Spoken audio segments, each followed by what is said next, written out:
Bonjour à tous, donc aujourd'hui on va refaire une vidéo sur les courroies parce que ça m'a été demandé dans la dernière vidéo sur les variateurs.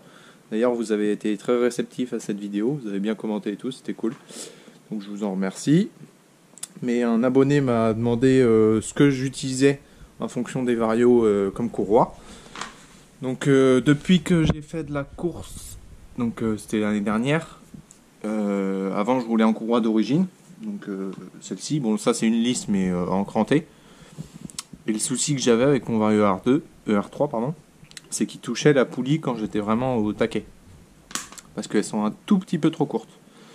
Donc du coup, comme quand je suis passé à la course, j'ai eu des conseils de certains qui roulaient.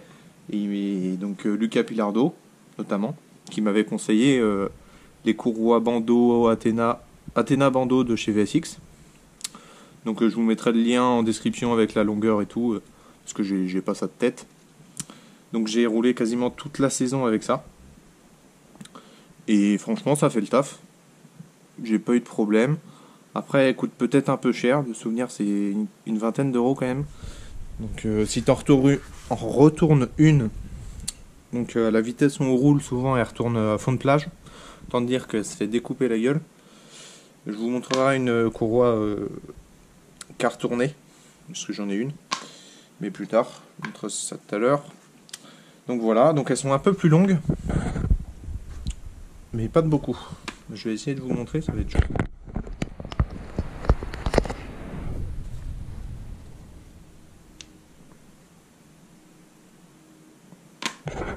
Voilà, j'ai pas pu vous parler, je l'avais dans la bouche la GoPro, mais c'était un peu ça. Voilà, il y a quoi, il y a allez, 2 cm, même pas, en périmètre je parle. Mais c'est ça qui fait que au final le vario vient pas gratter dans la poulie. Donc après, pour faire ce montage, on peut le faire en ressort d'origine. Donc par contre, il va falloir caler le ressort d'origine. Donc c'est-à-dire mettre des cales à ce niveau-là. Je sais pas si vous voyez bien. Je vais vous en chercher un ressort d'origine. Là, il y en a un. Hop. Donc vous voyez, faut mettre des cales à ce niveau-là en fait. Derrière. Donc vous mettez des rondelles jusqu'à temps que la tension vous plaise. Donc c'est pas top comme montage, mais ça marche. Mais je sais plus si ça bride. De souvenir ça bride quand même. Je sais plus. Honnêtement je sais plus, donc j'ai pas envie de vous dire de bêtises. Ça le fait en tout cas, c'est sûr, parce que j'ai roulé au début de saison avec ça. Donc souvenir ça bride pas, parce que j'ai roulé justement en début de saison avec ça. Mais après la dureté et tout ça me plaisait pas, du coup je suis passé sur un ressort Doppler. Mais ça peut le faire avec une courroie assez longue. Donc il y en a plusieurs, il y a 3 types. Enfin moi j'en ai essayé 3 types. Donc celle que je vous disais de chez VSX, c'est celle-ci. Hop. Celle-ci c'est une bandeau, donc ça c'est de MIR35. Qui sont moins chers de souvenir. Et ça c'est une autre courroie de MIR35, une Athena. Ça c'est le must. Enfin c'est le must. Je vous ai expliqué la différence qu'il y a. Donc une Athena, au même prix que la bandeau. Il faut savoir que elles, au niveau dureté, vous voyez, elles sont à peu près équivalentes. Donc elles sont assez molles. Donc ça c'est plutôt quand tu as quand tu fais des manches simples, ça va. Mais quand tu passes à de l'endurance, la courroie elle chauffe et après ton vario se dérègle. Enfin se dérègle. Quand tu l'as réglé en position froid. Ou en proto, il y en a un, il tournait, on s'était vu sur le roulage d'Anceny, il m'a dit qu'il avait des problèmes de courroie qui, je sais plus comment il avait exprimé ce terme, mais en gros ça foutait la merde quoi. Il faut savoir qu'il avait un Bidalo RR sur le moteur, donc autant dire que la courroie de 15 elle prenait les branlées. Mais autrement enfin je sais pas s'il avait essayé cette courroie là justement, mais celle-là elle bande beaucoup plus dure, elle est beaucoup plus raide, vous voyez, elle se redresse tout de suite. Et j'ai déjà roulé avec, hein, elle est pas neuve. Vous voyez comment elle est élastique. Donc elle est vraiment bien. Elle est plus raide du coup et elle serait moins tentée à se retourner justement. Après elle est plus chère. Mais au moins c'est raide. Donc voilà, là vous avez la dimension. Donc c'est quasiment enfin c'est dit du 15 mais voilà c'est du 14,5. Donc si je la mets sur ma mob, je vais mettre celle-ci. Parce que j'utilise souvent celle-ci. Sur ma mob de tous les jours aussi. Donc il faut savoir que je mets une flèche, c'est pour le sens, parce que la courroie elle s'use d'une certaine façon. Donc il faut la remettre dans le même sens. Donc autrement, si vous voulez pas faire de flèche, vous mettez comme les courroies de distribution de bagnole. L'écriture vers toi, donc tu regardes ta courroie comme ça, donc tu mets les écritures dans ce sens. Après le principe c'est de la remettre dans le bon sens, tu fais comme tu veux si tu veux mettre les écritures dans l'autre sens, mais on va essayer de mettre ça, à une main ça va être tendu.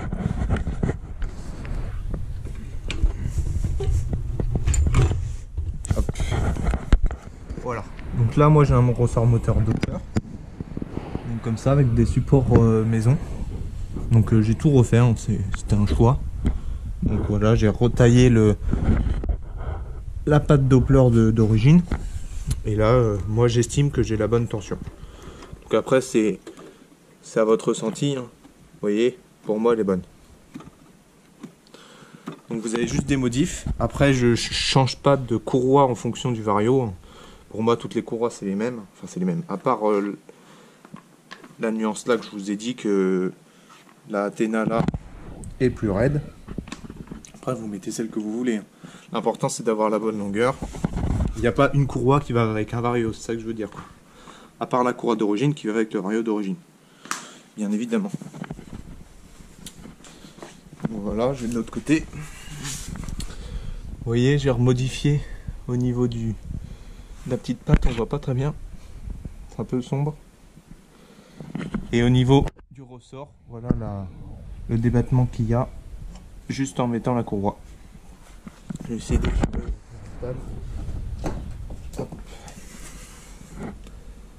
Tac, voilà. Vous voyez comment c'est fait?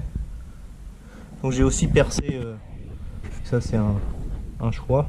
Après je pense qu'il y a moyen de meuler un côté et de ne pas repercer son cadre, si quelqu'un veut pas repercer son cadre. C'est au niveau de l'alignement moteur, pour que le ressort soit bien parallèle à ta courroie.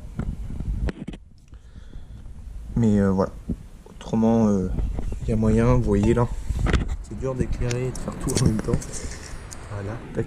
Là si tu meules là, ce côté, tu rajoutes des rondelles, tu peux, non l'inverse, tu meules de ce côté, je ne sais plus du coup, bref, si c'est ça, tu meules de ce côté et tu rajoutes des rondelles de l'autre, et ça permet que ton ressort revienne par là du coup, et soit toujours perpendiculaire, parallèle, je vais y arriver, à ta courroie.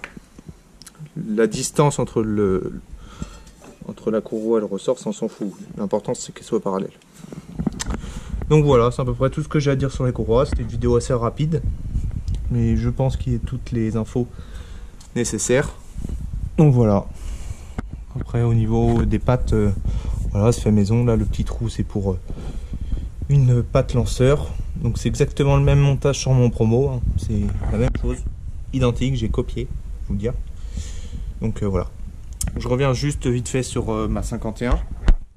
J'avais une vibration, j'ai pas eu le temps de m'y pencher dessus, mais là je suis en train de voir que le carbu il touche, mais propre. Et c'était entre 50 et allez, entre 30 et 50, et entre 30 et 50 km/h le carbu touche. Et après la variation remonte et le carbu ne doit plus toucher. On va voir ça tout de suite en enlevant le ressort. Il faut enlever la courroie. Hop. Tac. Je remets la béquille. Ça va bien se remettre. Schlag. Voilà. Ce qui est pratique, sur les ressorts Doppler, on peut les enlever comme ça. Aussi, il livre un petit cerclips, mais moi je le dégage, il me fait plus chier. Donc voilà. Donc là, on va vérifier ça vite fait. Et hop. Une fois que la variation se fait, le carbu touche plus. Donc je pense que mon souci il est là. Vous voyez. Donc là, fond de plage, j'avais pas de problème. Dès qu'il, là, vous voyez, il bute. Donc la solution, ça va être de faire une petite patte de là à là. D'ailleurs, j'en avais déjà une avant, mais elle a cassé. J'ai pas pris le temps de la refaire. Donc je vais faire ça et puis on verra si ça atténue les vibrations. Donc voilà, la parenthèse sur les courroies est finie. J'espère que les infos vous seront précisées sur ce que j'utilisais et sur les modifications qu'il y a à faire. Bon, moi j'ai pas d'autre chose à dire. S'il vous manque des infos, n'hésitez pas en commentaire, j'essaierai d'y répondre au mieux. Et voilà, sur ce je vous dis ciao et bon roulage. Pour un retournement de courroie, ce que ça fait à une courroie, c'est assez violent quand même, elles prennent cher, hein. On va pas se mentir. Donc ça c'est juste le dessus, mais le dessous, je vais la retourner. Hop. Voilà. C'est dur de... Je fais comme ça. Voilà. Vous voyez la gueule qu'elle a? Elle s'est fait déchiqueter. Donc une neuve, faut savoir que c'est comme ça. Bon, déjà le dessus, il est propre. Et neuf, c'est comme ça. Je vais les mettre à côté, vous allez voir la différence. Donc en fait, elles se font découper la tronche avec, comme elles sont à l'envers, avec enfin moi c'était sur la mob de circuit, donc je pense que c'était avec l'arceau.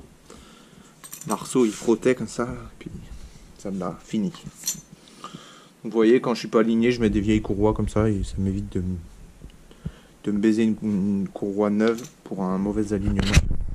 Et pour un premier démarrage surtout. Donc voilà, petit aparté fini.